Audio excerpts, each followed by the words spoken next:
Greetings from Storybrooke. I'm Bill Meeks. And I'm DeSimone. And this is a different kind of copy, but you should really turn your flash off when your subject is that close to the camera. It just gets all glary. We also talk about ABC's hit series, Once Upon a Time. How you doing, Anne-Marie? I'm good. How are you? Good. Besides the false dance break we had. I was like, what is it? Just stopped. I was just trying to show the Anne-Marie cam, and I forgot that we were playing our theme song through the other thing. But if you don't know, we record this live usually on Monday nights at 8:30 p.m. EST at live.universebox.com. And we have our chat there. Just like you jinxed yourself. Yeah, we were talking to Angel and Patty before the show and everything. Always a good time. And I forgot to turn it in the thing. Turn off the theme music. Off the theme music. We're off to a rousing start, so why don't we go ahead and get started with the rhyming episode summary for this I was going to apologize up front. As you can tell, there's a frog in my throat, so I'm going to do what I can. Yeah, just try not to cough in the mic, just for my ears. I don't care about our listeners. I will. They like to hear you cough. Hack over into the corner. Okay. Excellent. Everybody ready? Yep. Ready, steady, go. Okay. The author's the one everyone's after. Not a guy, it's a job for reality drafters. Our charming heroes kidnap a baby. Will they find their redemption? Maybe. Rumple's not well, but a hurt heart won't stop him. Will he capture the author or try to swap him? Will this metatextual plotline placate the fans? Things go awry in this week's Best Laid Plans. Best Laid Plans! What'd you think overall? Well, other than that thing that you just did, I really liked it. Yeah, it was a good episode. Lots of good things, lots of crazy things. And lots of yelling at the TV. Yes. The thing I liked about it was that it was very focused on stories, you know? Sing me a story, sing me a rhyme, sing all about what happened once upon a time. Okay, we'll come back to that later, but I guess we should get started into the main discussion here. I liked it too. Very rich episode, very deep and detailed, and just like a lot of stuff going on. The big thing is we finally got to meet the author, or a author. I'm actually surprised that we already got him. I kind of thought it was going to be a season finale. Yeah, but just saying. I guess you know they're kind of. I almost think they're setting up to be him to be the big bad of the season almost. Big bad. The big bad. Because we have like 17 big bads. Yeah, but and we also got a lot of the mythology too. First of all, that the author is a job, and this author, the peddler that we meet in this episode, not doing the job so well. Now, last week I theorized that the book contained, the actual events that would happen in the world. It turns out I was about half right. The book contains documentation of the events, and the authors are supposed to document the events accurately. They also have the power to alter the reality and everything, and that's what this author that we meet, the peddler, does when he goes rogue in this episode, and we see everything with the apprentice and all that. Now, I thought it was interesting that it turns out that, last half season during the Frozen arc, we talked a lot about the once twist and how Frozen just didn't feel like it fit in the show very much because it didn't have that once twist in the story. Turns out we have a character responsible for the once twist, and that's this author, and he's doing it all to make the story more interesting.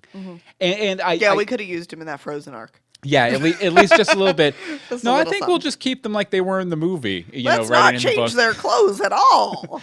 But no, I really, really like it, and especially with his motivation, just trying to make a really good story, And I love that the author, it feels almost like a trickster god archetype, which I really like Mr. Mxyzptlk from the Superman mythos, or even Willowwood from my Dog Boy Adventures books. Buy them at dogboyadventures.com. But I've always really loved this archetype and everything, so it was really cool to see it on Once Upon a Time. And like I said, it explains why the Frozen arc didn't have the once twist, because the author was stuck in the book, so he couldn't write the Frozen arc with the once twist. Yeah. At least that's what I'm thinking. I'm going to say. And I really love the actor who played the author. He was... depending on the lighting, he was either super friendly or super creepy, and his voice was like very kind. It almost reminded me of a non-cartoony version of like Mickey Mouse's voice, just like kind of like that friendly, pleasant tone of voice until the end when he kind of like, freaks out. Gone. Yeah, run away. Yeah. Of course, Emma has been practicing creating pages out of thin air, but hasn't been practicing stopping people who are running away from her, I guess. I think that throughout the course of the episode, you see that the author's sort of crafting reality and manipulating, well, not just reality in the book, but the characters in the book, like Snow and Charming, manipulating them towards creating like an ultimate good and an ultimate evil.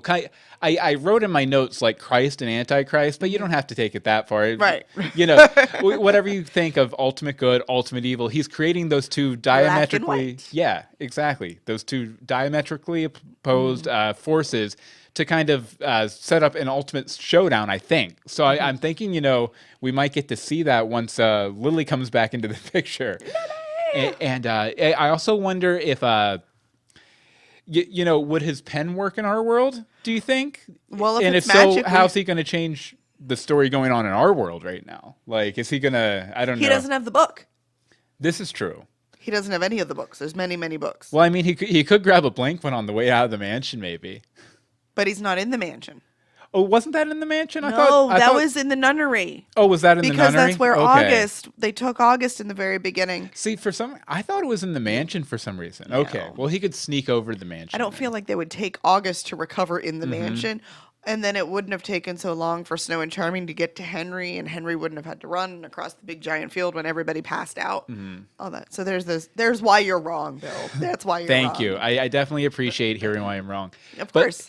you know, it definitely the author seems like he could end up being like the big bad that we've been talking about forever, right? And I just wonder if that means did he manipulate everything in this? Did he make Rumple become the Dark One? Did he cause the curse to come into being and make it when did he make it move around and everything? That was one of my questions is when did he become the author?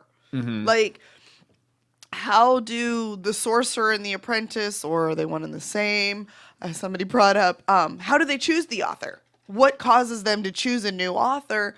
And like, why did they lock the dude in the book instead of just choosing another author? What is my hair doing? Sorry, Henry camera's scary. Yeah, well,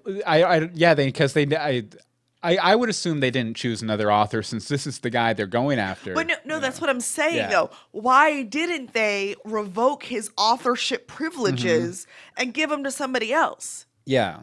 They did. I mean, from what it says, they said that they choose the author.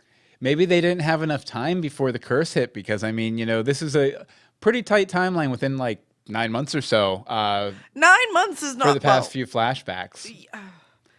Flashbacks. You know, and so maybe the crises. sorcerer and his apprentice didn't get around to it. Maybe they got lost in the infinite forest. But, but the thing is, like, they made this guy the author. From what I understand, there could be some, you know, something else. It could be like a born into type of situation. Yeah. But like, if they're not happy with what he's doing, why didn't they just revoke his authorship privileges and assign them to somebody else? Well, maybe it's something like the same situation we have with another kind of honorific that gets passed around a lot, the Dark One. And you know, because they can't make Rumple not be the Dark One. You have to, you know, kill him with his own dagger if you want him to So not what do be you the do? Dark Kill One him anymore. with the pen?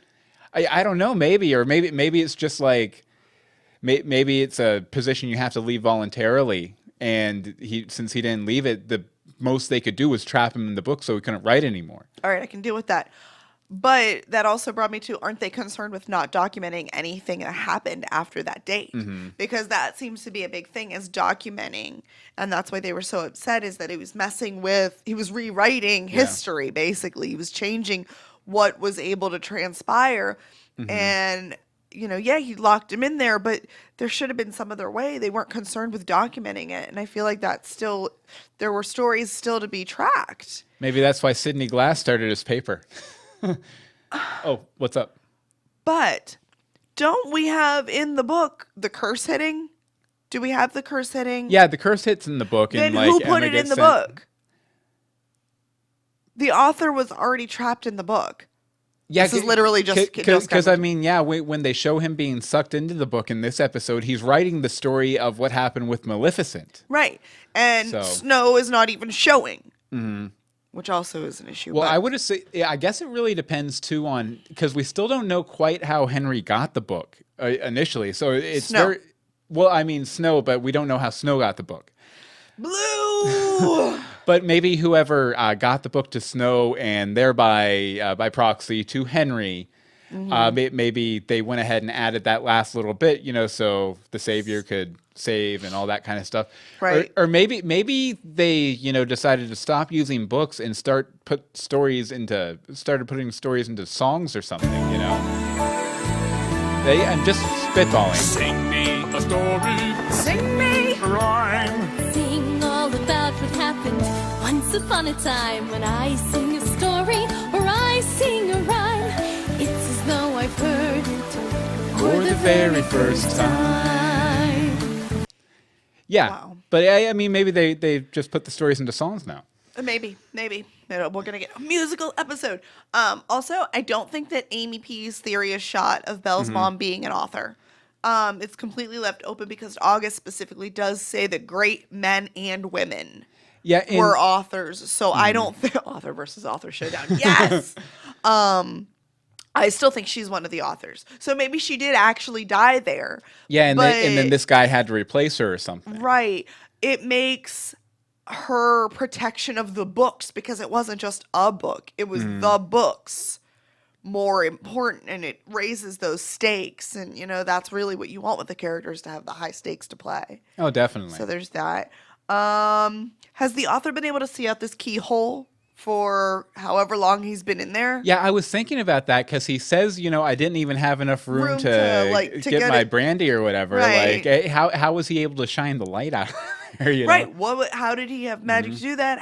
Why was this the first time he'd done that, or was it? And how did he know he could trust Henry with that information too? Because he's Henry. He's been carrying him around. If Oh, he yeah. can see out of there, Actually, yeah, it's that's Henry. true. He's going to know for sure that that's the person he can trust. And so this means he knows more about the dragon. If he's been able to see out this keyhole, or at least observe what's been going on around him, even if he couldn't Well, move. the page with the door, yeah, because the dragon had that, The right? dragon Now, had August that. brought it into Storybrooke and then Correct. added it into the book. No. Or no, it wasn't added It into wasn't the book. added It was in- in August's stuff. Right. That he had, yeah. So it's been separated. How did the dragon get it, though? That's a good question. I guess we have to figure out who the or like what I the need dragon's more deal dragon. is still. Yeah, definitely. And one of my last things with this. Where is the pen? Where- The pen didn't get sucked in with them. I have a pencil here. That doesn't work.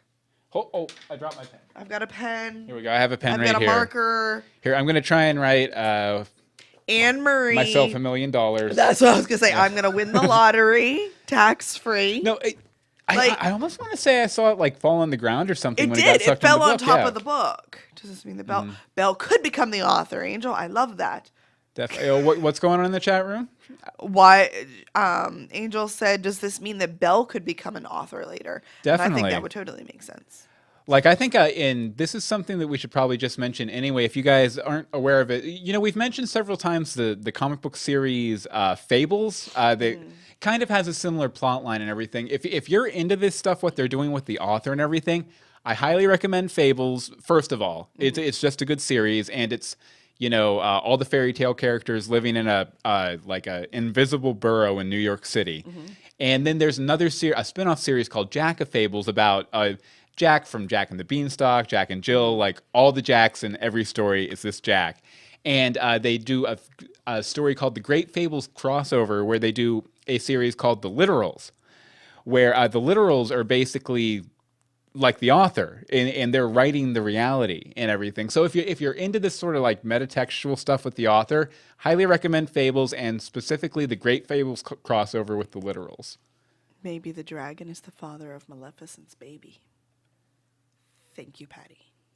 I like that. I like that I think because it's kind of fantastic 'cause because we still later have and no idea multiple who- times I go, "Who is the father?" yeah, not only do we not know who the baby daddy is, but we don't know who the adopted daddy is either, or what significance he might have. And he could be important because, as we know, people like the Charmings. No, not the Charmings. The Darlings.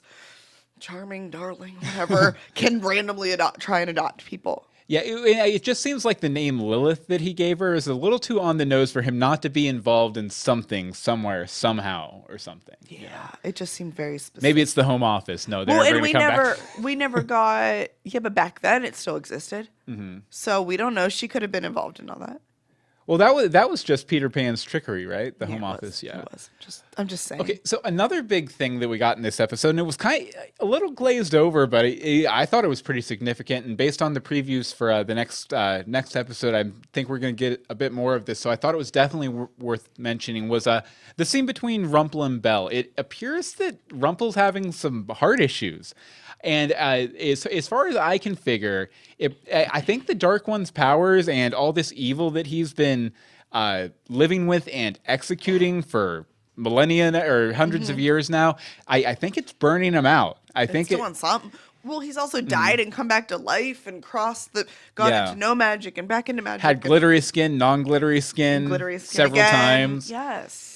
Yeah, and so considering that, even if it's not the Dark One power is burning him out, there's some reason that this author idea has come back to him in very fervently versus, the Fairy Tale Land flashbacks where it was kind of like a sort of like excuse to get the Queens of Darkness or the Spice Girls of Evil to do what he wanted.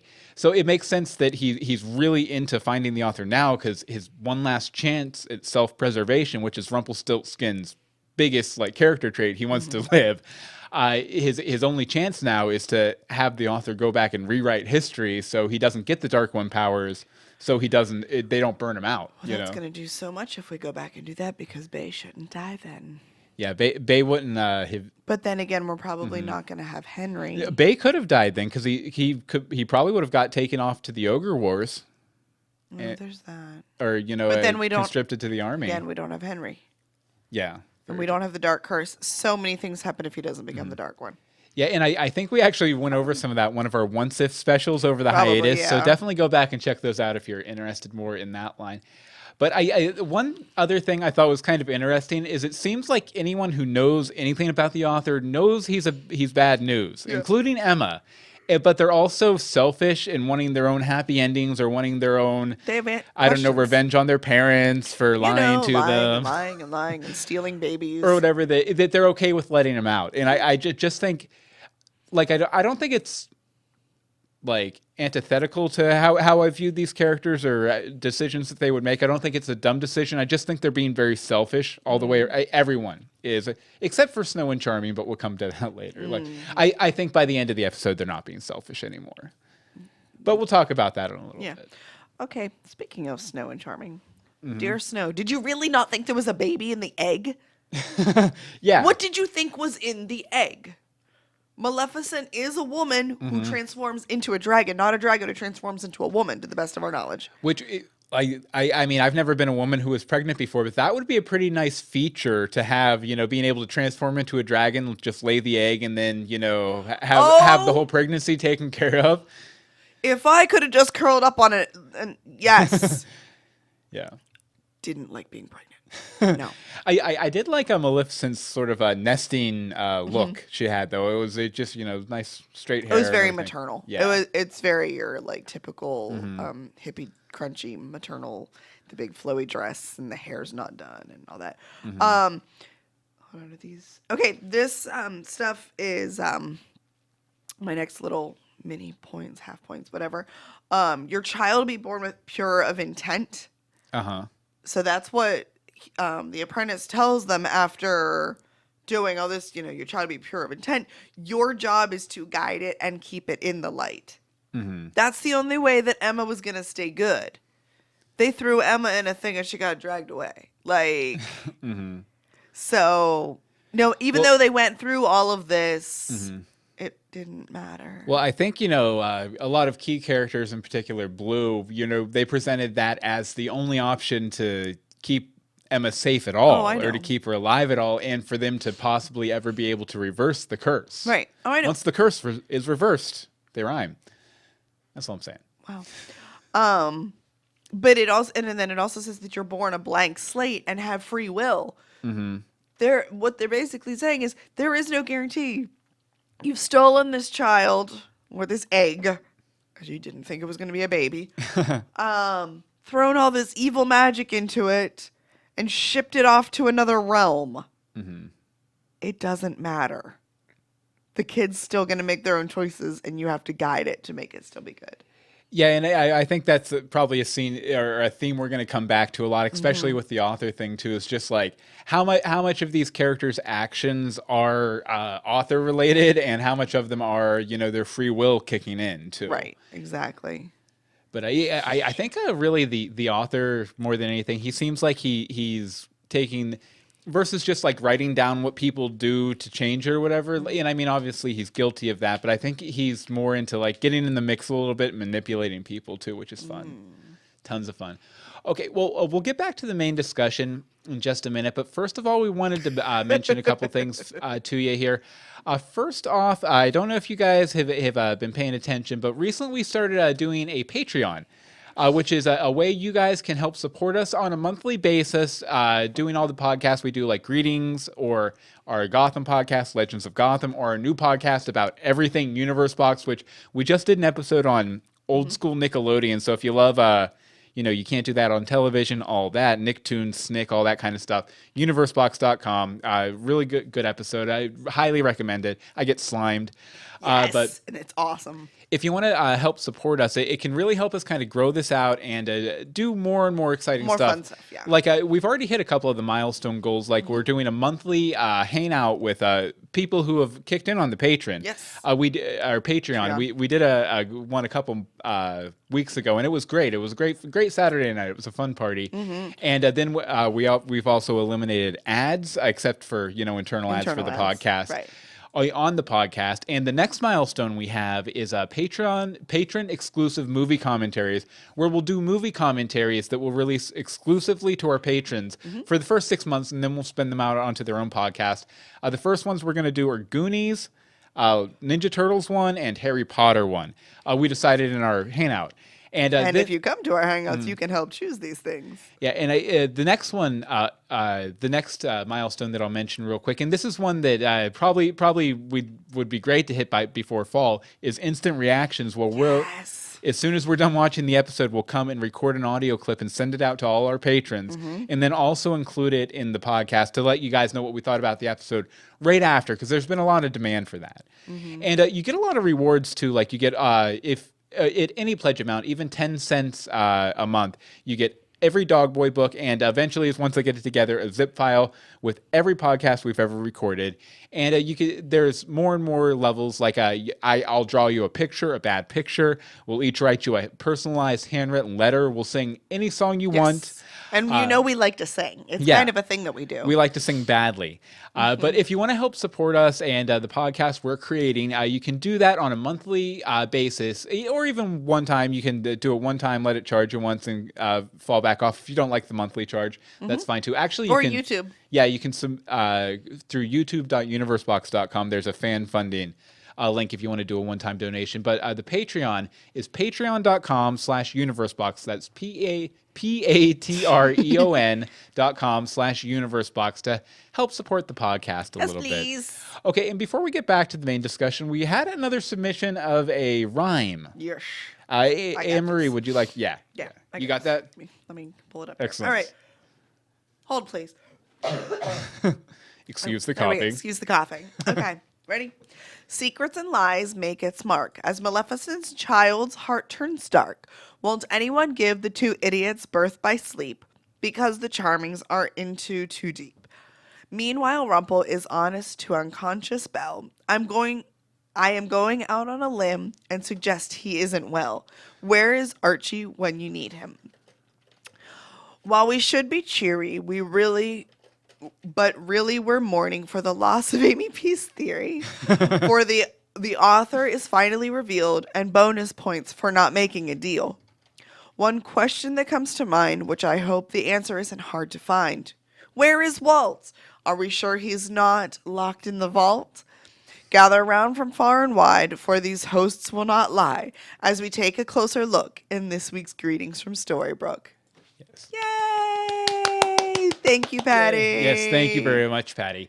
For sure. Okay, let's see here. What else do we have on the agenda? It was so good. We have absolutely nothing on the agenda except to say, we love getting reviews on the podcast over on iTunes or Stitcher Radio. If you leave them, we will read them on the air. So if you want to do that for next week, it'd be great. In fact, if you want to do a rhyming review of the podcast. I know, it would be 2 weeks. Yeah, 2 weeks. 2 weeks. Yeah, because We got a break. Yeah, actually, I guess now's as good a time as any to say this. What we're yeah. going to do Sorry. since we have a week off, what we're going to do is next week. I did a special interview last night, actually, with Liz and Roxy from RegalCon about everything that's going on there, all the panels. Even I don't know if you like this podcast. There might be a panel specifically for you. There might be a greetings from Storybrooke panel. I don't know. Just saying. But we're going to release that early next week. And then later next week, we're going to release one of the commentaries we recorded back over the hiatus that we hadn't got around to releasing yet. So there'll be a couple episodes between now and the next episode of Once Upon a Time. True that. But I guess we should go ahead and get back to our discussion. Our main discussion. The next thing I really wanted to bring up was Snow and Charming in this episode. There was a lot going on with them. Snow and Charming. Yeah. Hey, Anne-Marie, why don't you give your quick 30 seconds on Snow and Charming in this episode, or do you have more points later on with them? Idiots. Continue. Okay, that's fair. Okay, well, I love the morality debate they kind of had throughout the entire episode. You know, what is a hero? What is good? What is evil? It's fundamental stuff for the characters and for the show. And I also really love the revelation that the darkness in Snow's heart didn't start with having Regina kill Cora, tricking Regina into killing Cora. It actually started with, stealing a baby. No big deal. Possibly. NBD stealing a baby. Now, they did seem, the Charmings did seem reluctant participants in the events of the flashback this episode, as does the apprentice. And he even vocalizes his hesitation to the author a little bit later on. They know it's wrong, and they're resisting the author. I just wonder, and Emery, what do you think? How much do you think of their actions, motivations are, free will, and how much do you think is the author's pen? I think actually a lot of it was the author's pen. You do? I want to believe that a lot of it was the author's pen. Yeah, because I mean, Snow and Charming are pretty much irredeemable at this point, maybe. Well, I mean, I guess Regina and Gold have both if Regina done and Gold have things on gotten that some level. sorts of redemption, they can get some because Lily is still alive, to the best of our knowledge. Or at least as of 15 years ago. It kind of makes you view Regina in a whole new light, though. Like, yeah, maybe she was right about Snow a little bit, But again, we don't know how much Snow was under control of a lot of that. These later things. Like, what we know of, like, Bandit Snow and all that, they were good. She was good. Like, it doesn't seem in character. And I think that's what's been really bothering me is a lot of this stuff doesn't seem in character for Snow and Charming. Yeah. So that leads me to want to believe, wish, hope, and pray on a star that it's a lot of the author's pen. This was a rewrite on was the a characters. This was a rewrite. Yeah, and just one thing and I think someone calls it simplistic in a voicemail a little bit later on, but I really liked the conclusion that Snow comes to, kind of like, because they have this big philosophical debate the entire episode, and then at the end, Snow, right before they tell Emma, Snow makes this grand moral statement, the conclusion of their argument, which is heroes do what's right, not what's easy. And I just really like this because this statement is kind of the central linchpin of my own personal, Bill Meeks's personal morality, that, you should try and do what you think is right. And I mean, obviously everyone has a different interpretation of that, but, you should try and do what you think is right, no matter how inconvenient it is to you personally. And, if it's something that could directly harm you or something, that probably means that probably indicates even more that you're making the right decision a lot of the time. And so it was kind of nice to hear Snow voice that. And again, I know some people view that as sort of a simplistic morality, but that's kind of what I go by. So I kind of like seeing them do that. I'm not going to go kidnap a baby or anything to reach that conclusion. I would prefer you not kidnap babies. I'll try not to. Good. So unicorns. Unicorns were pretty important in this episode. Definitely. Why in the beginning did Snow and Charming act like it was going to be really hard to get to touch this unicorn's horn? They gave it an apple and they grabbed the horn. Like it barely turned its head. Maybe they had a bad experience with like Lisa Frank stickers or something back in the day. Seriously, like was there a bad batch of Lisa Frank stickers that came to life? I don't know. That bothered me. I'm like, they gave it an apple and it pretty much was like, oh, I love you. So there was that. I did think it was interesting that they decided to use the unicorn to predict Emma's future one way or the other when it was about predicting sort of a teenage girl's or a little girl to a teenage girl's future, and unicorns are so synonymous with. I mean, it very associated with little girls and adolescent girls, because they're like a horse plus the horn. The horn. Yeah. I need a unicorn horn. Yeah, I also thought it was really weird that Charming thinks that since the baby's there, it's going to grow up just fine from its vision. It's a small baby. Like, it hasn't made a decision yet. It's still in a cradle. Mm-hmm. Well, All you know is the baby survived birth. Like, that's what Charming's vision showed. Yeah. And then there's Snow's where her hearts get stripped out. And Which the same adolescent young- actress that played young Emma in I loved it. last half season. And her dress was really, her pink and gold dress kind of actually surprised me because it didn't really look like the style they typically wore. Mm-hmm. It looked like it was, same old-timey like gown, but it wasn't really what we're used to seeing the Charmings in. It looked like a princess dress that one would buy at the mall, like at at Claire's or something. Or even the Disney store, like a play dress. It didn't look like a real one. Yeah. So there's that. Why did Snow say Cinderella sent over this mobile? Her name is Ella, and she has always called her Ella, and she called her Cinderella. I would assume that was probably for the just audience?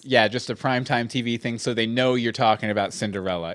Actually, they probably wanted to hit that especially hard considering the Cinderella movie's out right now. Yeah. So they cross promotion synergy. All that And kind in of my stuff. world, that's just a cheap way to get a character in the episode without actually getting the character in the episode. True. Um, But we did get the origin of the mobile. we did, which I actually didn't like. I kind of liked, like I'd always had in my head that Snow had gotten it for her. Especially by the way that she looked at it in Gold's shop and had happy memories with it. It has always been associated with some really positive memories. Yeah, but now when you see Snow look at it, you just know that she's picturing a kidnapped dragon baby that she kicked in the portal. Right. Yeah. That's pretty much what it says now, and that's not the feeling you've ever gotten when she's been with this mobile. So I don't like that association. Well, the author's doing a rewrite. Freaking author. Blame it on the author. Author. Don't blame it on Kane. Blame it on the author. Okay. Okay, so don't know how I feel about these next two characters' roles in this episode. Not very happy about it. Cruella and Ursula.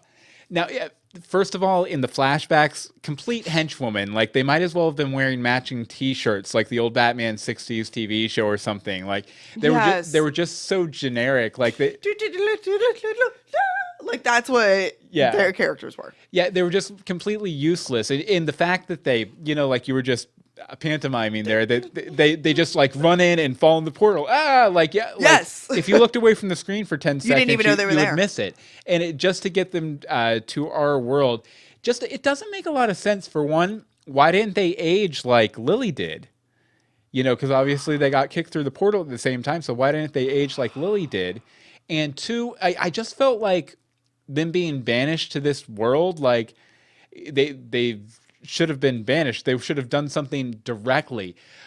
But the author. Oh, go ahead. Okay, so we don't know who Lily's mom was in our world, correct? Correct. We've only or seen that she has one. Right. Well, we wanted to name her Lilith. Mm-hmm. So there was a wife. I suppose so, yeah. Could Cruella have possibly been married to the guy? Well, see, that's another thing. These are things that are just coming off of my head. I guess because it was an older gentleman in that mansion. Did we see the guy? Yeah, but the thing is, Sorry. after they came through the portal, what did they do? Did they sell the baby? And why didn't they tell Maleficent that she had a daughter? Yeah, because right before it got kicked in, the egg broke and they saw a little arm there. So obviously, on the other side of the portal, they would have had a baby hatching, and. So why wouldn't they tell Maleficent, you had a daughter, she's cool, or whatever, and it's just obviously they're going to play that out at some point as to what happened on the other side of that portal, because we still don't really have Cruella's backstory at all. Nothing. So Nothing except that she wished she'd have had 2 more puppies for Mittens. But yeah, it definitely felt like Cruella and Ursula falling through the portal was a really big coincidence. But then I started thinking, but the author. The Apprentice says that Cruella and Ursula went where they belong. And, we all know that he was kind of speaking the author's wishes at that point and following the author's directions at that point. So did the author need Cruella and Ursula in the land without magic? And if so, why? Like, do you think that, that's part of his end game is he needed them over here? Like, do you think they were sent with the intention of taking care of Lilith or just to get her to an orphanage, to sell the baby, anything like that? I have no idea. I don't know. I don't understand those two and how they all got into cahoots, really. Like, really got into cahoots. A marketing department. That's how they got into it. And, anytime they've had a chance to shine, I've enjoyed all of the characters. It's just like... They don't get a chance. Yeah, they had... I mean, Maleficent even says it point blank in this episode, you brought those 2 in to get me back. Right. Like, that, another little metatextual reference there. And one other thing that I wanted to point out before I move on and everything, just Cruella says when Regina, I think, comes back to the cabin... Yeah, that it feels like I aged a decade waiting for you. Now, that felt like a very specific reference to either something going on like within the show that I just missed or whatever. But if you know, I missed it too. greetings from Storybrooke@gmail.com or tweet us at GFStorybrooke. I'd love, just because it felt like a very specific reference. I felt like it was referencing something. I just don't know what. And we'll keep an eye in the chat room too. Right. Okay. Lily. Yay, Lily. Okay. Let's just be honest. I'm pretty sure we all knew this was going to be Maleficent's daughter, right? Oh, yeah. We all knew that it was going to be Lily. Yeah. Why was the flashback in the rattle? Thought it was a little weird. Thought it was a little weird. We're looking at this little baby rattle, and there's the flashback. I kind of expected it to be in Regina's mirror since they were standing right next to it. And, well, bigger viewing space. Next, Bill, can you please pull up my picture? Oh, yes. 1 second here. I have it right here. There we So go. I saw this on the Pinterest today, and it's amazing. It's basically fantastic, and I love people who have the time and energy to do this type of thing. Lily has a birthmark that Emma points out, and she's had it as long as she can remember. Yeah, itty bitty little baby has the exact same birthmark. Yeah, the little star birthmark. It's the little star. And look at that poor little baby wrist there. Oh, I love that. That looks like freshly cut or something. And it might be. Yeah. Because what I was going to say, that's the arm that punched out of the thing.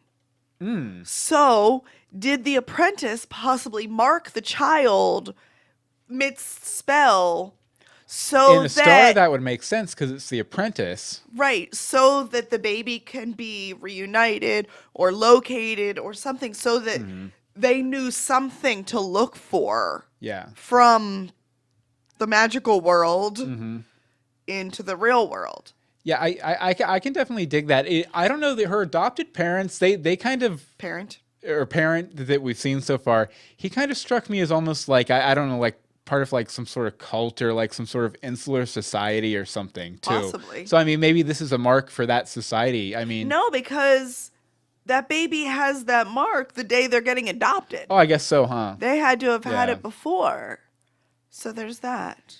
Definitely. Very interesting. So I like the theories. Poor little baby wrist. Oh, yep. Okay, so we're both going to wrap up here, I think, because there was a lot to talk about in the main discussion topics. But there was also lots of little things to... Do you want to, like, maybe back and forth, since we each have a couple? Well, actually, I was going to say, you want to check out the chat room for any comments that we can throw in between here? Well, I go through my, what I'm calling quibbles and bits. Okay, so first of all, Snow and Charming conspiring about Emma, with Emma standing like 2 feet away just off camera. Really? You couldn't have had them like run out into the hall and then talk about, whoa, what are we going to do about Emma? This, that, and the other. She was like literally within an arm's reach of Emma. Like they weren't going to hear her. I mean, maybe even have them lean in and actually whisper. Whisper in their ears or something. Yeah. Would have been good. And I also thought that Hook's jealousy was way out of character. He's not an unconfident man at all. He knows he's the bomb digs. And I don't think he would be threatened by August at all. But Then again, I think that the storyline was there because they knew that the fans would have that question in their mind, like, what's Hook's reaction to August being back when him and Emma kind of had a thing, sort of. So they just felt that they would address it to, Get it over with. and keep the shipping wars to a minimum, I guess. And I was also kind of curious, how many injuries come with a sleeping curse? Because falling asleep standing up seems really dangerous. Seems like there would be a lot of head injuries, maybe like crushed in temples, things like Little that, something. concussions. Also, don't you feel like more people in that area, excuse me, that town would have been under a sleeping curse at some other point? Yeah, and of course we were talking a little earlier. Now the entire town's immune to sleeping curses. Except for no, because Regina is now, so they're all Yeah, good. definitely. Anything fun in chat? Various origins of where Lilith, or Lillian could have come from. Mm-hmm. You have the Christian mythology of being a demon. Walt's wife was Lily and named Mickey Mouse. Which Walt got a name check in this episode. And Walt got a name check, so that Yeah. kind of makes that almost even more. Mm-hmm. Bobby thinks that Lilith is Rosemary's baby. No, I'm kidding. Possibly. Yep, a little bit. So there's that. Okay, my little thingies. My All right. bibbles and quabbles. Since his Bibbles and were quabbles. Quabbles and bits. Okay. Bibbles and bits and bibbles and quabbles. When does Emma have time to practice magic and get so good that she can be like, Poof. with Poof everything page. and making it perfect? I've been practicing. How many times do you have to tell us you're practicing? When have you been practicing? Was it during those 6 weeks? Ooh. I just remembered one other quibble and bit that I forgot to put All right, in quibble here. and bit. Just one quick quibble Hurry and up. bit. How did Snow and Charming know about the fake page that Emma created when they came back to Henry? Because they were like, so you just gave them the fake page. Yes! Quibbles and I bits. don't understand. Quibbles and Go bits. back to your bibbles and quabbles. Why didn't Rumple think ahead about Henry not falling asleep under the sleeping curse? Why wasn't he already sort of watching him or going after him? He knew he wasn't going to go under, and he knew how protective he was, as he points out, of the book and its mythos. He should have already been that 2 steps ahead type of thing. Yeah. Why does Maleficent need all sorts of silver in her nest? I mean, I'm not familiar with the story that well, so maybe that's why. Yeah, I feel like there's something with silver, like maybe strength or weakness or something. I don't know. Excuse me. Okay. Snow and Charming have gone through all of this craziness for baby number 1. I used a different word in my notes, but I would say craziness now. They have stolen things and portals and shoved her in a tree and all this craziness. Has anyone seen baby Neil in a couple weeks, months, maybe? Baby Neil's getting... Don't even tell me that Granny is watching him. No, I was going to say Baby Neil's getting drunk at Granny's. Apparently, that kid is going to be walking by the time we see him next. Probably. It probably is. I'm Or- sorry, it or really they're gonna- bothers me. Or they're going to have the author rewrite reality to where the baby never happened to begin with by the end of the season. I can't handle it.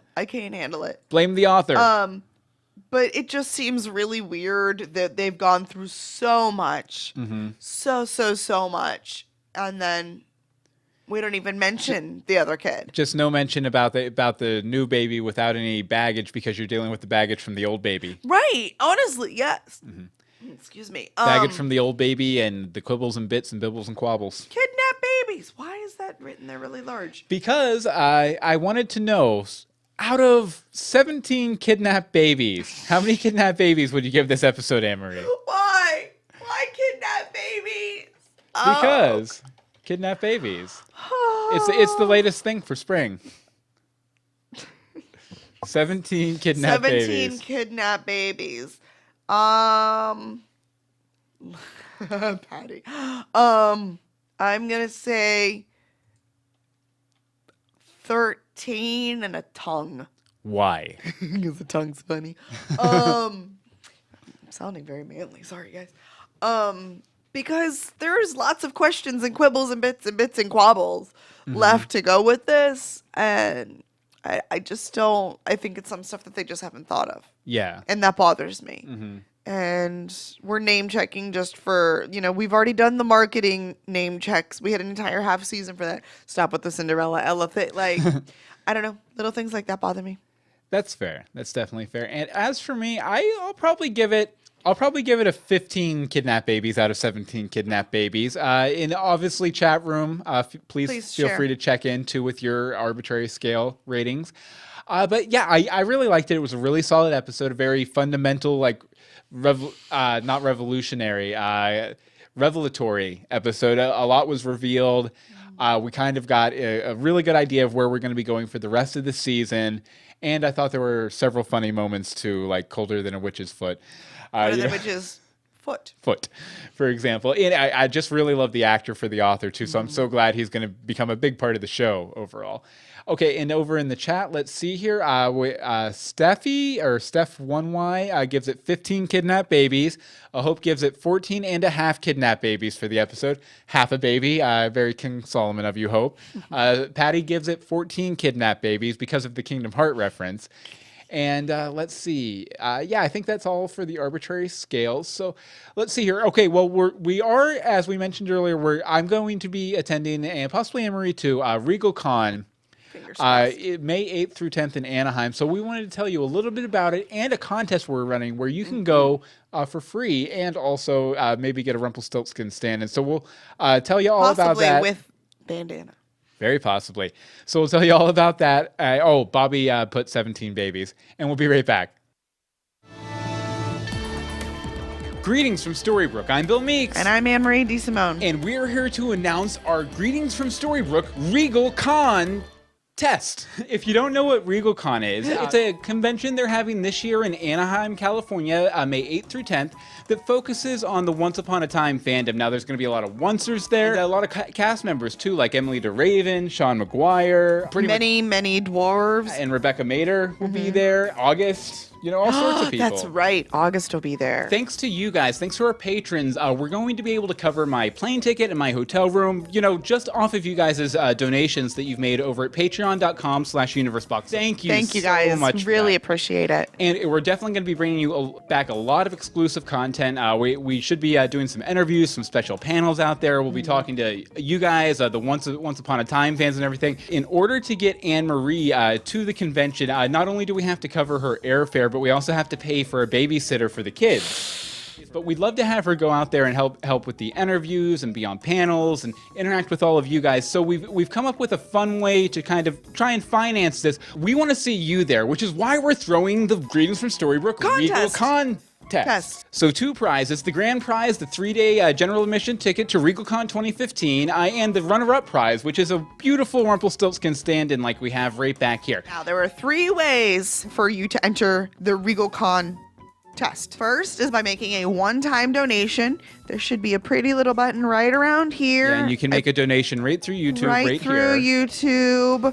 Second is to donate to our Patreon or to up your donation if you're a current patron.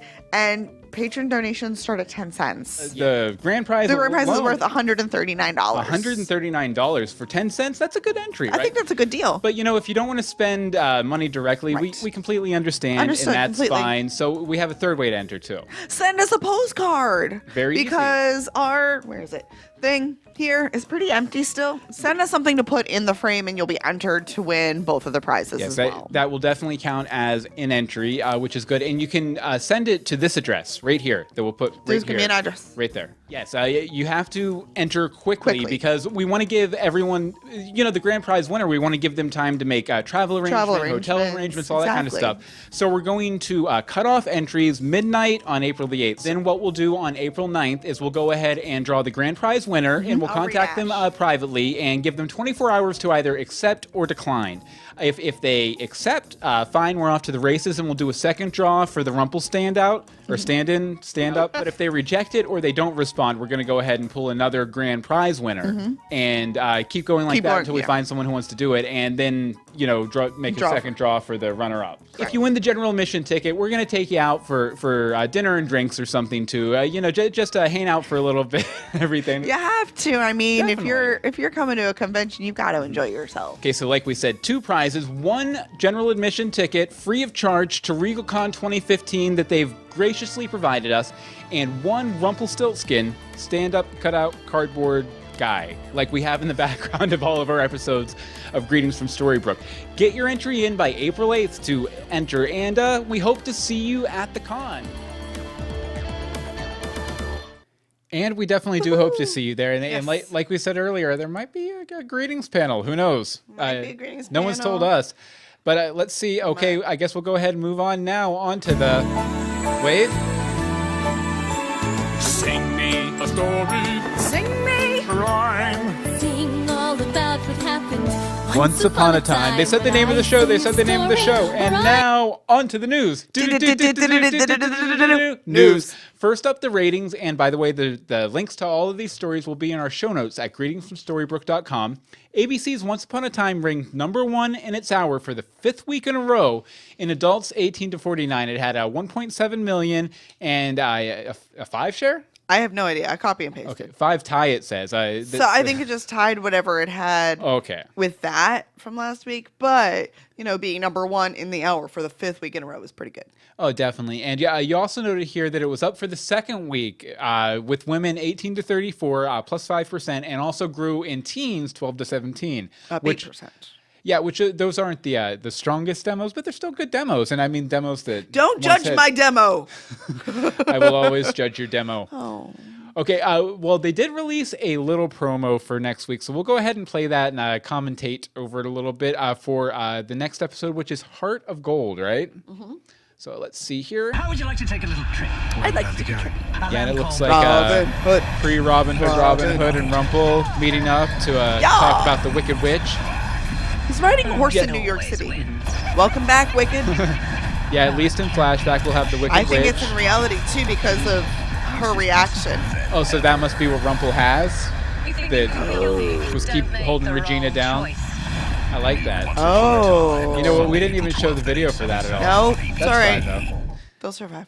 They can watch it at their own leisure. No, but one thing we haven't really addressed is there's been a fan theory floated around since the season finale last year that Maid Marian is actually Zelena in disguise. Oh.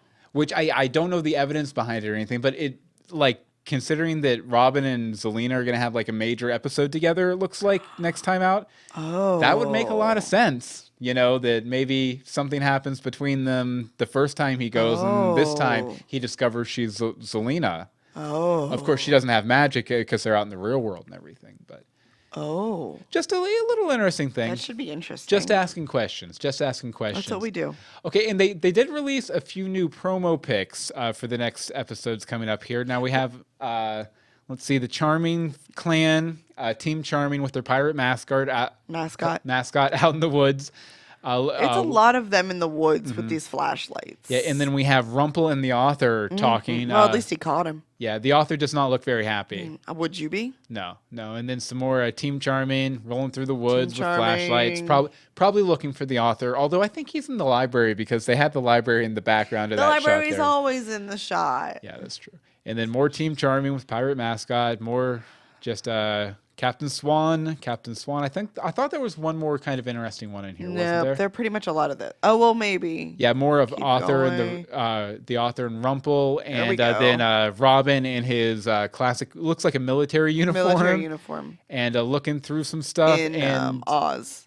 Yeah, and then we also, I believe we have, there's a Wicked Witch. Yeah. And then we have Will Scarlet in Yes. classic garb too. So we could be seeing a nice flashback of Will Scarlet. If nothing else, That'll be good. which I'm is a lot of excited. fun. And But we have to wait 2 weeks. yeah, we do have to wait 2 weeks. One other thing we wanted to mention, and you can find this at twotruefreaks.com/shows.php !show equals 5. There's lots of stuff there. Yeah, or Or just follow the link in the show notes. in the show notes. And our buddy Hope, who you've heard on the show a million times, I think she even has a voicemail She's in the coming up chat. in a minute. Yeah, she's been doing a new thing, kind of like a radio drama or a radio play fan fiction. Once Upon a Time, featuring, if you can believe it, if you know Hope at all, Jefferson. But it's called Realms: New Beginnings, and I forget what the name of her friend is she's doing it with. But lots of good stuff in Isn't it. it the stuff with Angel? What's that? Isn't it the stuff with Angel? Is it? Okay. I can't remember for sure. I don't want to say for sure. Don't Correct worry, us in they'll the call chat us room. out because they're both in the chat. Yeah, definitely. But if you want to check it out, a lot of good stuff going on over there at Two True Freaks from our friend Hope. Let's see here. Was there any other stories? No, I guess not. So I guess. Oh, I think Hope had mentioned that the comic comes out tomorrow too. Oh yeah, comic the new does. Once Upon a Time comic Yes. comes out tomorrow. She's got the end. She works at a comic shop. That's how we hear these things. Yeah, I believe she did post a couple of non-spoilery things on her Twitter today because she had read it. One, I guess you get to find out who Jefferson's wife is, Oh, that's and fun. every story has a new character to add to the mythos. I like it. Which is kind of fun. Okay, well now we'll move on to our listener feedback, which we have a lot of this week. And as always, when you get done watching the episode in a couple weeks, I need you to pick up your dragon egg that you keep next to the couch, carry it very carefully over to your computer, toss it out the window, email us greetingsfromstorybrooke@gmail.com, tweet us at @GSStorybrooke, Facebook is facebook.com/greetingsfromstorybrooke, and the voicemail number is 424-274-2352. Again, that's 424-274-2352. And our first one this week is not from Bobby, which is weird. It's from somebody named Belle. Sing me a story. Sing me No, I'm just kidding. Take it away, Bobby. a rhyme. Hey, Bill and Amory, it's Bobby. Okay, wow, this was one of my favorite episodes of this show thus far. It was good. Jane Espenson is such a great writer. She was able to pack so much into this episode without it feeling like convoluted or overcrowded. I could go on forever, so I'll try to just stick to a few key points and say as brief as possible. First off, I loved Snow White and Charming's arc in this episode. I would just like to say we did get confirmation in the chat room that it was Angel who worked on Hope with that. No. Oh, wasn't? No. Oh, It's okay. based on something Angel and Hope have been working on, but Hope is doing this with a different friend. You have to read all of them. It really showed how they weren't necessarily born heroes. They had to choose to walk that path. And I really loved how both of their futures came true. Of course, Charming saw Emma in the woods in a basket, and then Snow White, I mean, that whole scene played out in the future word for word, with Snow White saying, "But I'm your mother," and Emma saying, "I don't care." Now, of course, she didn't actually physically rip her heart out and crush it, but when you tell your kids, "Hey, I'm your mom, I'm your dad," and they say, "I don't care," trust me, they pretty much just took your heart out and crushed it. It seemed like there was something else going on with Rumple in that scene where he was talking to Belle while she was asleep. When he grabbed his heart and the way he was talking, it almost seemed as if he was like, he knows he's dying or something and he's trying to change all of it. Pretty much everyone thought it, and now it's shown to be true that Lily is Maleficent's daughter. Without them even really mentioning it, we pretty much got to see exactly how Ursula and Cruella got to the real world. Apparently they were transported there with Lily. And of course, we finally now know who the author is of this particular storybook. There are other authors, women and men. Apparently one named Walt. Women and men. Men Yeah. and women. It seems as though like maybe Plato and Shakespeare and Walt Disney were all authors. The title was passed down with the quill. I believe I actually made that theory in our chat. And I don't think Amy's theory is wrong either. I do think that Belle's mom is an author, or was an author, and I believe the sorcerer will be looking for a new author. And who else in this show loves books more than Belle? Again, love Very this true. episode. I could go on forever, so I'm just gonna stop right now. I'm gonna give it like 47 of 47 witches' feet. I almost hit stop right away when he was like, "I'm going to stop right now." Stop. We don't get your rating, but thank you, Bobby. And next up is a new caller, actually. Yay! Named Brad. Take it away, Brad. Hey guys, this Hey. is Brad. Hi, I'm Brad. a first-time caller from Tennessee. I will admit that I have not seen this week's episode. I'm typically a day behind. I'll listen to last week's podcast on my commute back to the town that I work in on Sunday night to get my Once Upon a Time fix, and then I watch the new episode on Monday at lunch. However, Reasonable. I have a theory about the author that I hope has not been revealed in this episode, but I would like to verbalize to a community that will probably appreciate the idea even if it does not end up being the truth. I am convinced, like many of you, that Belle's mother is the author, but I think it's bigger than that. My idea is that I believe that Belle's mother is Mother Goose. This would introduce a world that was exposed in the Mad Hatter's hat among those other doors that we have not visited, and while I do not think that the characters within that world will offer a great plot line, it is a great twist that also justifies the appearance of Little Bo Peep in one of the flashback episodes. Like maybe she got pulled in from another world and became a warlord or something. I like that. Which, again, I probably did not enjoy very much, the idea of Bo Peep having magic. But a magical idea of, a idea of a magical Mother Goose really does excite me. One of the other reasons, besides the literature backstory and the previous episode featuring Bo Peep, that I believe that this could be a Mother Goose introduction is because geese are symbolic of lifelong companionship, family loyalty, and have a great history within the French background, which of course Belle does as well. And of course there's the book thing. So I believe these are all things that piece together for why she would be going against people like Regina and Rumple, who have hurt Belle the most, and other heroes' happy endings seem to be in and out. Also, just the fact that those are also pro-hero stances. You know, the idea of true love, lifelong companionship, loyalty, and wisdom. It just seems like the perfect fit. Of course, I say this all because I hope to be right, and I want somebody to hear me say it first. But if it doesn't work out, then I'm sure they'll have something great. Thank you for all you do. Enjoy the podcast. Hey, Bill. Thank you. Thank you so much. Thank you for calling in. Yeah, and while nothing was necessarily revealed to what you said, I don't think anything you said was contradicted either. So it could be interesting. Still hope. But there's still hope. You know, obviously, let us know as soon as possible. Run to your computer after you watch the episode to let us know what you thought about the author and everything. Totes. Okay, next up is Hope. Take it away, Hope. Hey, Bill and Anne-Marie. So about Best Laid Plans, because a lot happened in this episode, and I really liked the episode. First and foremost, I didn't really care anything about the Charmings, though Maleficent was absolutely stellar in this episode. She was so good. Alright, so let's talk about this author, because I have a lot of questions about this author. I like that the author has a job, and there's been multiple authors throughout time, and it helps really explain how they're living fairy tales, but you still have, like, the Grimm's fairy tales, the Disneys, and all that. I wonder if this is like the comic book fables, where the stories brought our characters into being, or are the stories and the characters just two separate things that are just coincidences? So where's the writing quill now, the one that the author had, and are there more than one quill to record all the stories? If there's more than one quill, I'm wondering if August might have one, since we know that he's altered the book, and he is a writer. And also, where did August get all of this knowledge from? He brought up the dragon from Blue Fairy. Of course. Shady Blue. Season 2, but are there other authors out there in our world? And was the dragon an author? Does that mean that the other authors like Walt Disney and Shakespeare know about all the other worlds? I feel like the dragon wanted to be an author, which is why he was researching it, but wasn't quite there yet. He still needed to get a couple bad books before he got the good one. Yeah. Out. And I'm assuming when August referred to the playwrights, he was talking about like Shakespeare, Marlowe, Sophocles, all them. And can there be multiple authors at one time? Could the guy that August met in Hong Kong that took him to the dragon be part of all this too? And also, we have potentials for new authors. I think Henry would make a great new author, and I think they're really prepping him to be the new one.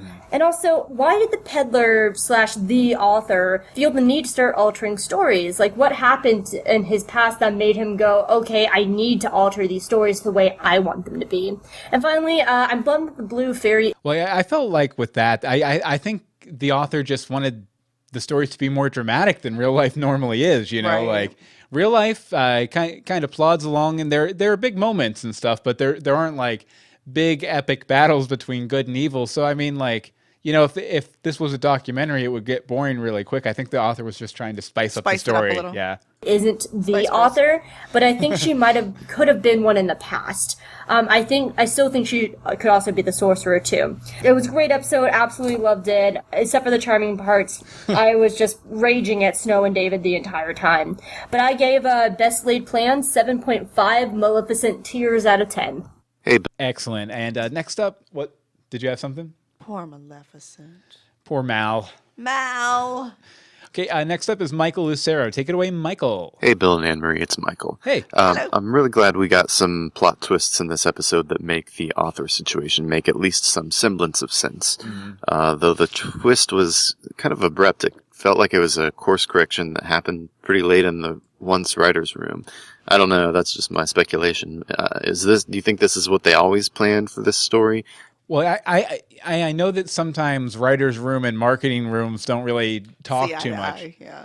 But you know, it definitely felt like they were like the whole, you know, Spice Girls of Evil thing was supposed to be the main concentration, or at least from the outside of it. But then again, they were setting up a lot of this author stuff through the Frozen. I think if there was a course correction, it was during the Frozen arc. Like once they saw the public reaction to it, they were like, okay, we need to get back into deep mythological Something stuff, else, yeah. all that stuff. But again, I could be completely wrong. We're not privy to those conversations. The idea that the authors observe and not dictate, but this particular author was breaking the rules and influencing events contrary to his duty. Maybe I don't know, but it doesn't really feel like that's what it was always supposed to be.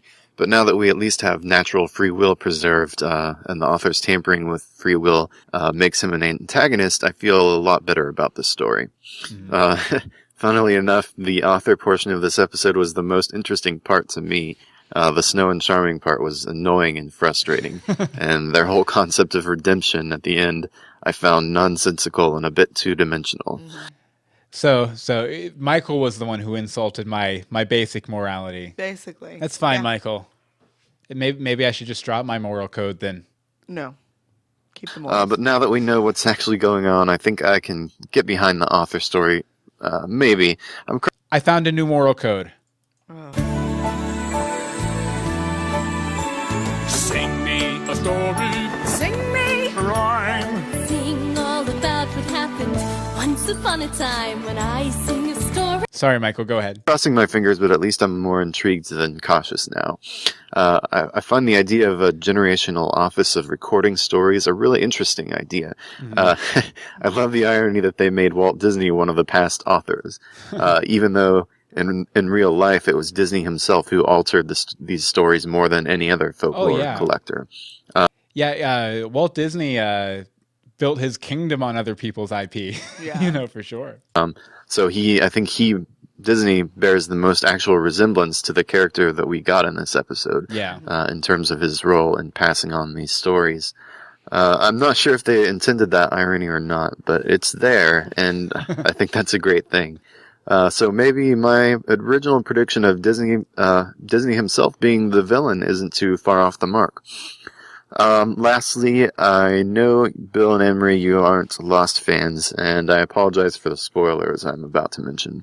But I can't help it.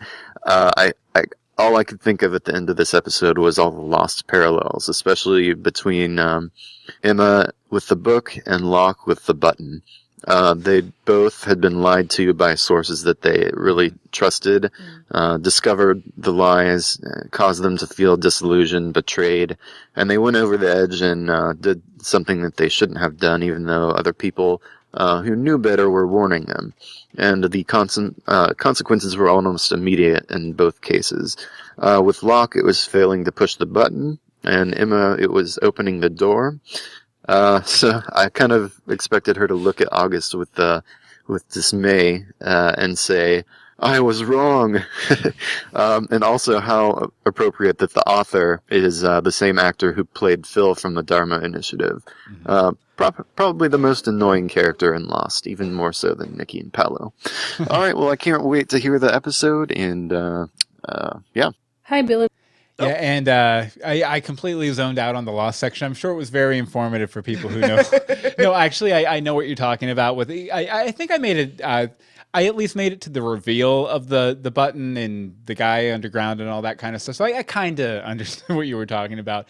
Yeah, maybe. Oh, that's what. Because I was telling you there was like a perfect milestone that we should maybe put between the commentaries and the instant reactions. Was it that we actually watch Lost? Is that we actually watch Lost and like maybe do like a short run podcast on it. Oh. Like a reaction podcast. We'll talk about it. We'll talk about it. Oh, just put it in. Next up is Other Anne-Marie. Take it away, Other Anne-Marie. Hi, Bill and Anne-Marie. This is Other Anne-Marie calling in for greetings from Storybrooke.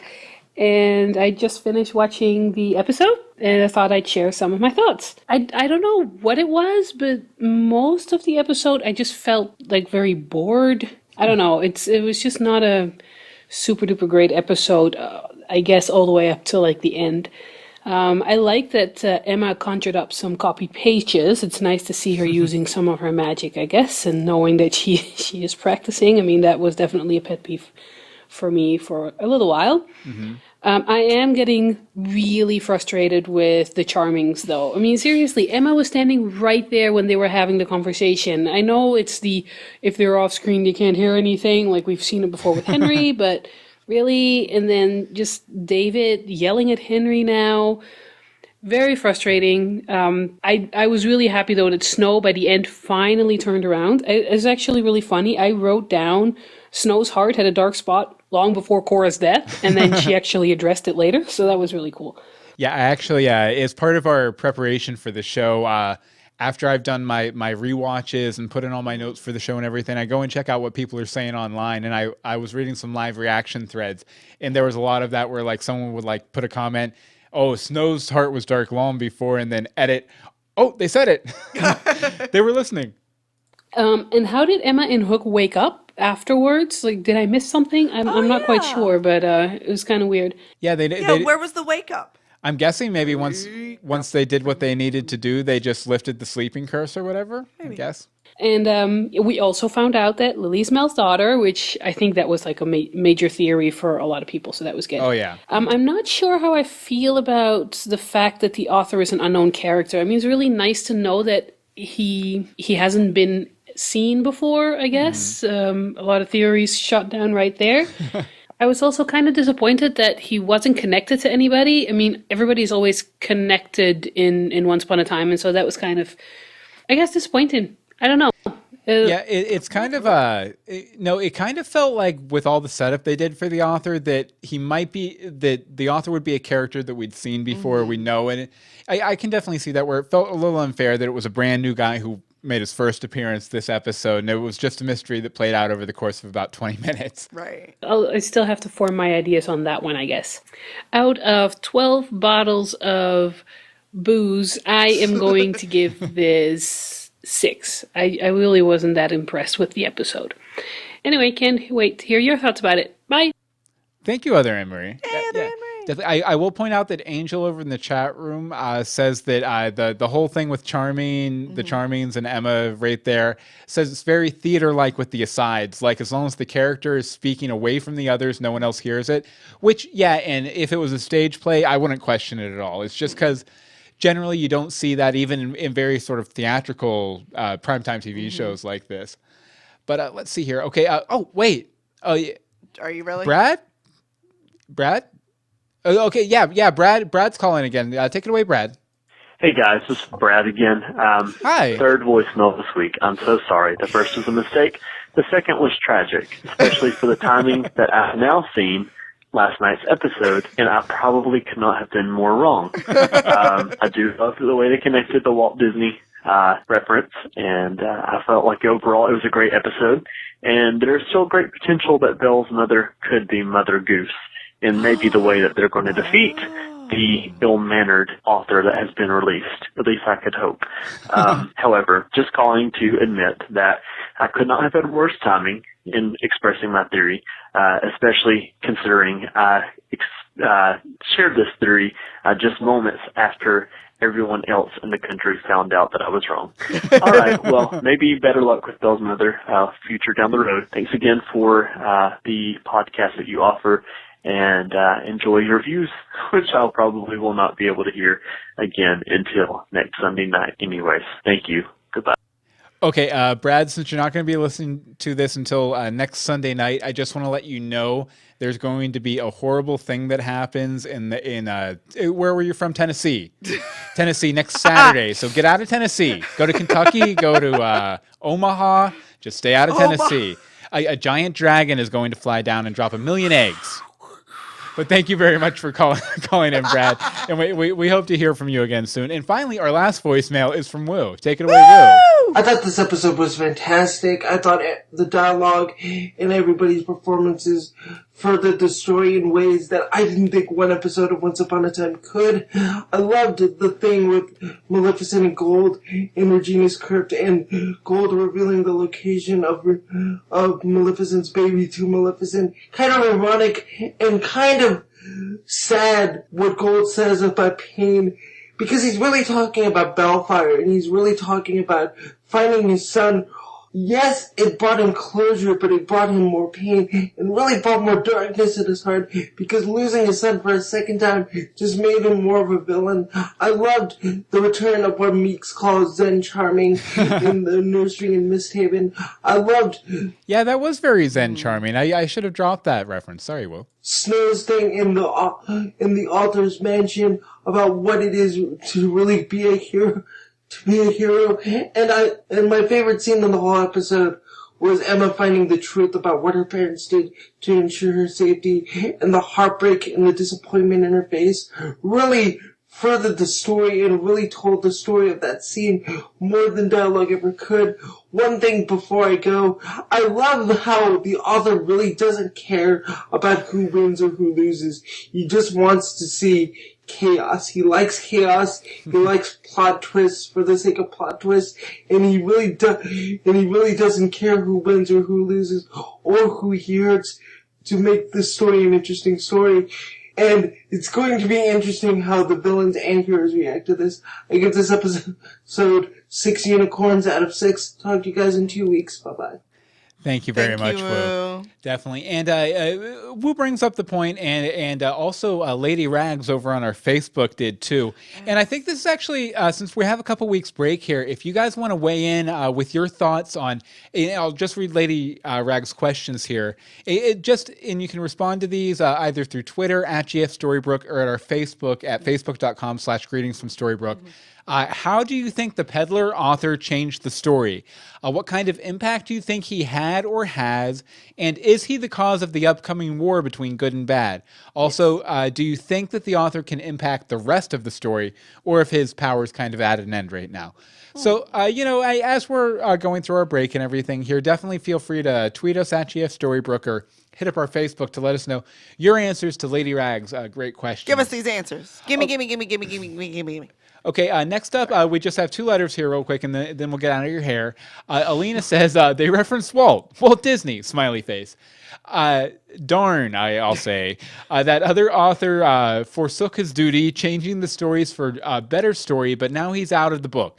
Really well-written episode. Mm-hmm. That speech about the authors recording great stories August told was incredibly poignant.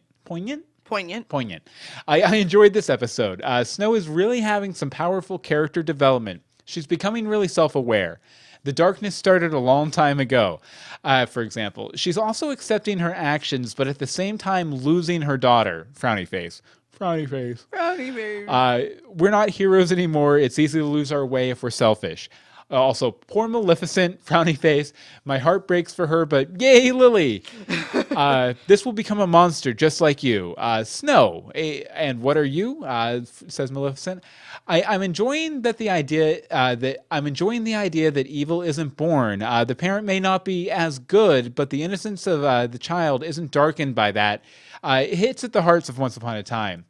That poor child, though, that entire scene where the baby is taken away is heartbreaking. Poor Maleficent. Even though the apprentice said that the child had to be guided, isn't that the duty of a parent anyway? True that. So many questions. Snow says, if we keep this up, we're no different than Gold. It's interesting how Ariel previously said villains go about getting their happy endings in the wrong way. So I wonder what will happen to the Charmings if they keep lying. Or are they themselves authoring their destiny down a dark path? But now Emma knows it's the lying, though, that can diverge someone from their current path. My theory is Regina and Emma are going to leave Storybrooke to save Robin and find Lily in the process.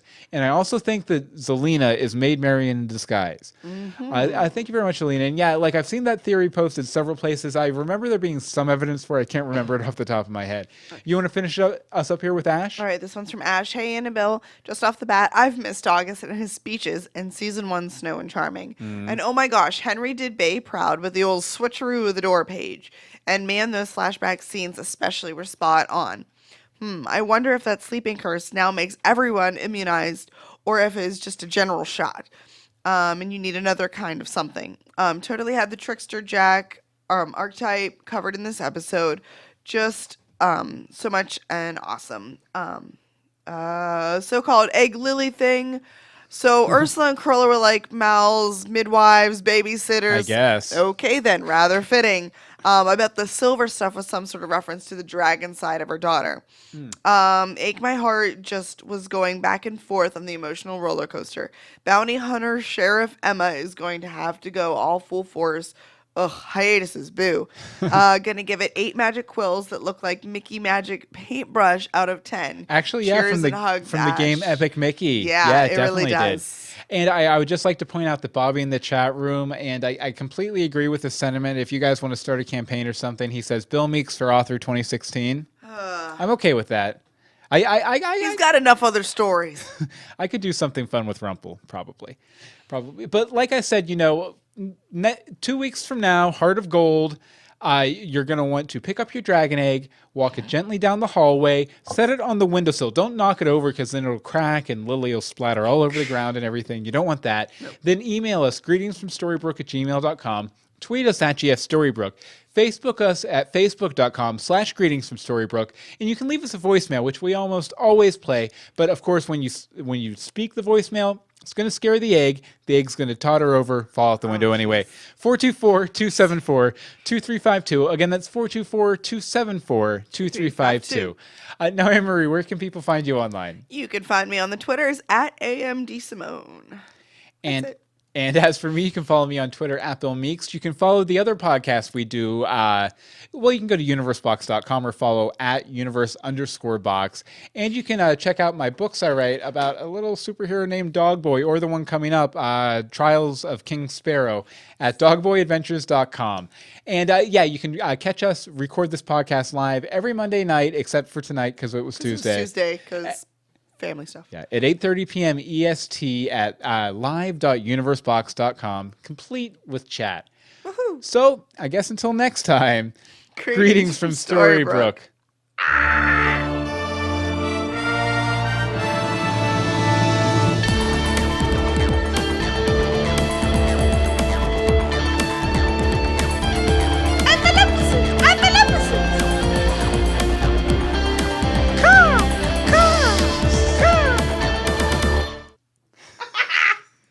Amazing. Oh my goodness. Okay, so thank you guys so much. Yeah, definitely. I think we did this last week, so we'll try it real quick right here. Just give it about a minute and a half. Okay, we have 2 episode title ideas here. One is Of Mouse and Man, and the other one is It's an Egg. So, which one do you guys think? I'll leave the chat room open for a minute. That was a pretty long episode, hour and 20, but good. That was good. It was good times. Sorry if I'm a little bit off. My voice is going. And you're a little under the weather. I'm a little I have a scarf and a sweater, and it's 70 degrees outside. So yeah, I'm glad we I'm glad we didn't include the RegoCon interview in this episode, because it was almost half an hour, so it would have been like a 2-hour episode. Yeah, really. I'm Maleficent. Caw! Because Maleficent's a crow. Well, I said I'm Maleficent. You say caca. Okay, we have 1 vote for It's an Egg. It's an egg! I'm just going to keep being Maleficent. We have 1 vote for Of Mouse and Men. Bye, Patty. Bye, Patty. We need a tiebreaker in there. Oh, we have another for It's an Egg. Okay, so this will probably be It's an Egg. If it's not It's an Egg, it's because you guys kept voting in the chat room after we went offline, which we're going to about right now. But thank you again so much, guys, for hanging out. Thank you so much. Hey, especially on the unusual night, too. We try not to do that. Sometimes it happens. I think we had a pretty good turnout for an unusual night. We did, definitely. We shall see you guys all for Universe Box on Thursday, where we talk about our manners, please and thank you. Sing me a story. Sing me a rhyme. Sing all about what happened once upon a time when I sing a story or I sing a rhyme. It's as though I've heard it for the very first time.